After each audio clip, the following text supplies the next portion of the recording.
How do you plan out your photovoltaic system? If you don't want to rely completely on your installer for the PV system, but perhaps also want to give it some very careful thought yourself, then this video is exactly what you need. Because here, I'll guide you on how the roof should be designed and how you can easily determine the measurements of your roof area.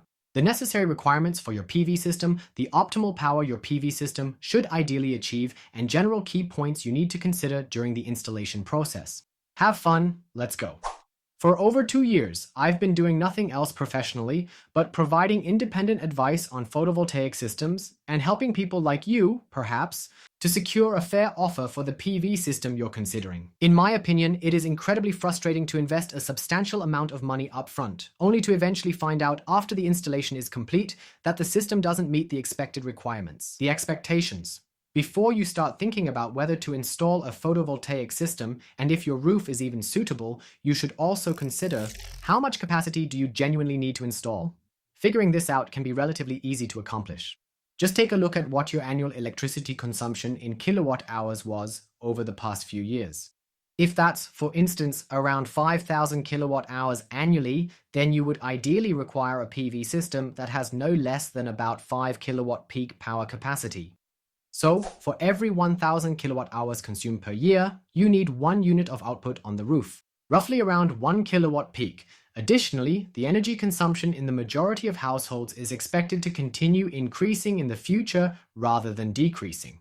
And you should definitely take this into account when planning, because if you now only install a 5 kilowatt peak system on the roof and then actually need 7 kilowatt peak in 2 years, because you've gone and bought an electric car, it's clearly frustrating to lack those additional 2 kilowatts of peak power. The extra effort required to retrofit something, to construct a new scaffold again, and as a result, you incur additional costs that aren't necessary at all. So that unnecessarily drives up the cost because you didn't take it into account from the very beginning. You can save all of that up front by ensuring you properly size the system correctly from the very beginning. So if you now know what capacity you want to install on the roof, it's also important to know that 1 kilowatt peak installed capacity typically costs about 1,400 euros. Note, without storage. With storage, it quickly heads towards 1,900 euros for a system that isn't at the low end of the price-performance scale and approximately 10 kilowatt peak on the roof and a 10 kilowatt hour storage. By the way, the prices I'm mentioning here include travel, registration, and of course, everything is done by a professional company. If you initially want to buy without storage, I definitely recommend installing a hybrid inverter anyway, as this makes it very easy to retrofit a storage system later. And the hybrid inverter is called so because it can provide alternating current for your house, but also directly charge the battery with the direct current from the solar panels. Additionally, it can transfer and charge alternating current from the public grid into the storage system. This can be especially interesting if, for instance, you happen to use a dynamic electricity tariff and want to take advantage of charging the storage from the public grid during times when electricity prices are lower. Let's quickly go back to the prices. It can always be cheaper. However, I believe that quality and price are closely linked, and generally, prices fluctuate a lot. Prices fluctuate quite a lot, and apples end up being compared to oranges. Definitely avoid doing that. So, compare similar systems as much as possible. And price-wise, it really depends on where you buy the system and how complex the installation will be. So, and first you might want to determine and find out how large the roof area actually is that's available to you. So, how large is the roof area where the solar panels can fit? You usually don't know the roof size offhand, unless the house was just newly built. You can, of course, immediately look at the plans, but if you don't have them available, you can proceed as follows. You measure the roof tile size, specifically the visible covering size, and then you can count them on the roof afterwards. How many roof tiles are there in a row going upwards towards the ridge, and how many are there across the width, that is, at the bottom at the eaves? And when I multiply that, it's just a simple area calculation in the end, so capital A equals small a times small b, then I've determined the roof area I can use for the modules. I'll demonstrate to you how I accomplish this with my roof tiles here and what I mean by that exactly. So, it's best if you, for example, climb up on a ladder positioned against the house and carefully measure both the width and height of the tiles accurately. Here, I've measured approximately 34 centimeters in width and 30 centimeters in height. It's important to keep in mind that it's not just the entire tile resting on the ground, but instead the one that sits on the roof as the tiles consistently overlap one another. And that's why you should first assess at the roof. Afterward, count the entire row at the bottom to see how many tiles are positioned there on the roof and repeat the process toward the ridge, and then you'll obtain the final result. And now you can take the area of a single tile that you've already calculated and multiply that by the total number, so you'll effectively have the entire roof area figured out.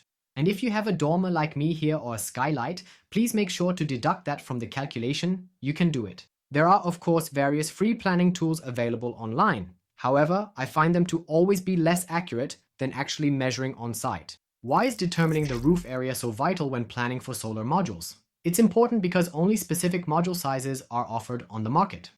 And if I have a very small roof area, I can consequently only install a limited amount of power on the roof. As a result, it is quite sensible to sketch the roof to scale on a sheet of paper and then make use of a small model to thoughtfully arrange the solar panel modules. This way, you can thoroughly check where each module best fits, considering both horizontal and vertical arrangements, to assess what makes the most practical sense overall. And you should certainly also take into account that dormers or skylights will be deducted from the overall area. I just said this, but really important to remind you not to forget it. And then with the model, you definitely have the opportunity to closely analyze how the modules are aligned and, most importantly, exactly how many can perfectly fit on there. Now we've talked a lot about the roof size, that is the area, but fundamentally it's also very important to know how the house is positioned, how it is oriented, or how the roof surface is aligned. Certainly, a carport that is oriented to the south facing the sun is usually a fantastic idea and very well suited. An east and west roof, if well oriented, can definitely make sense. Simply consider splitting it differently, perhaps into two separate strings, to efficiently capture the morning and evening energy to its fullest potential. You don't experience those extreme midday peaks that might in the future require curtailment, simply because there is just too much electricity being fed into the public grid at noon. You want to avoid that if possible. However, with south-facing systems, it's quite common for a lot of power to be generated and fed into the grid around midday. If you have a flat roof, you'll require a bit more space, since the solar panels need to be at a certain angle to effectively capture sunlight. And if shadows are created as a result, you can imagine that when they're lined up one after another, naturally, you definitely don't want the underlying module to be shaded. So we'll have to build with gap consideration. That's why I simply need more space, and please factor that into the planning. In general, it's very important when it comes to a pitched roof. If you have a roof slope that's really steep, like mine here for example, it's obviously not ideal. But that can't be changed with an existing building. That's clear. But if you're, for example, currently building a new house and want to install a PV system, then you can certainly take that into consideration during your planning process if necessary. So, roof pitch, and maybe you can even thoughtfully consider the house orientation in your planning process to make sure there's an optimal alignment with the sun's path. Assume you've thoroughly covered all aspects of the roof situation. You're fully aware of the available area, how you intend to strategically arrange the solar modules, and the specific capacities you aim to install. Now you can utilize free tools, such as PVGIS, to thoroughly check and calculate the approximate yields you might reasonably anticipate. To use the tool, you need the location, your roof pitch, the exact orientation, and of course the installed capacity on the roof. You can also find the link to PVGs here under the video in the video description so you can try it out. To transition from theoretical power generation to practical power generation and actual implementation, you really only need the following components: inverters, solar panels, and possibly a storage system if necessary. For the solar panels, I would strongly recommend that you focus on finding excellent value for money. I find stylish black modules glass on glass, which is pretty much standard these days. Naturally, there are other colors available, but in the majority of cases, plain black just tends to be the top choice. The modules are now available as bifacial upon request and without a notable increase in the price. What does a bifacial solar module mean? It implies that the module can also capture and utilize light from the back. However, I must mention it doesn't make a significant difference if the modules, like the ones I have installed here, are placed on an almost black or extremely dark roof. Almost no light is reflected in such a case, and without sufficient light, there's simply no power generation possible. With solar panels, check the warranties. Aim for at least a 25-year performance warranty and the longest manufacturer warranty possible. I wouldn't even consider anything under 15 years. Also, feel free to check how long the company that's making the modules has been around. Because what good is a long warranty if the company, due to the price pressure present in the market, soon no longer exists and then the warranty doesn't help you at all? In practical reality, the kilowatt peak per installer on the roof does not consistently produce the same level of returns. A kilowatt peak installed on a roof unfortunately doesn't generate the same returns at each and every location. Why does that happen? It's mainly due to the critical importance of the roof angle. Plus, shading plays a significant role. How is it given? Are there any shadows at all? And what is the natural alignment to the sun? In other words, the direction. Generally, you can anticipate receiving yields ranging from 900 up to around 1,100 kilowatt hours annually for each and every installed kilowatt peak. That really depends a lot on your individual orientation. PVGIS can help there to make a forecast of yields for your location. In my case, the PV system is from 2019 with solar panels that have 325 watts peak. Regrettably, it manages to produce just approximately 720 kilowatt hours for every installed kilowatt peak up there on the roof. So it means that with my 8.75 kilowatt peak system, I only generate an average of 6,300 kilowatt hours per year. That's simply because I have quite a bit of shading on the roof here in the afternoon. From 4:30 p.m., a huge oak tree casts a shadow on it.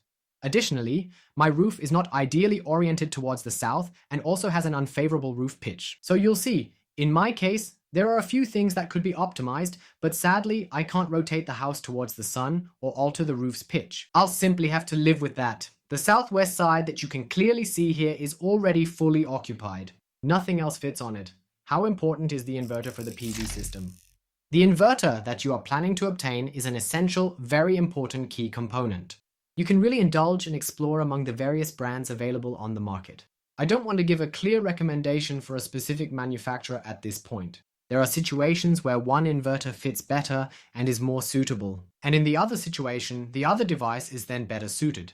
What is definitely very important, however, is that the inverter's power must absolutely align with the installed capacity on the roof, as well as harmonize with the alignment and your household's specific power needs. For example, it doesn't make sense to install a 10 kilowatt peak system on the roof and then have an inverter with only 8,000 watts of power in the basement. Ensure that the inverter's capacity at least corresponds to the output potential installed on the roof. For example, if you operate large and power-hungry devices, this should be considered in the size of the inverter and the overall planning. My clear recommendation is to seek expert advice when selecting the inverter. Think about whether you would like to ensure protection from your PV system and battery in the case of a power outage.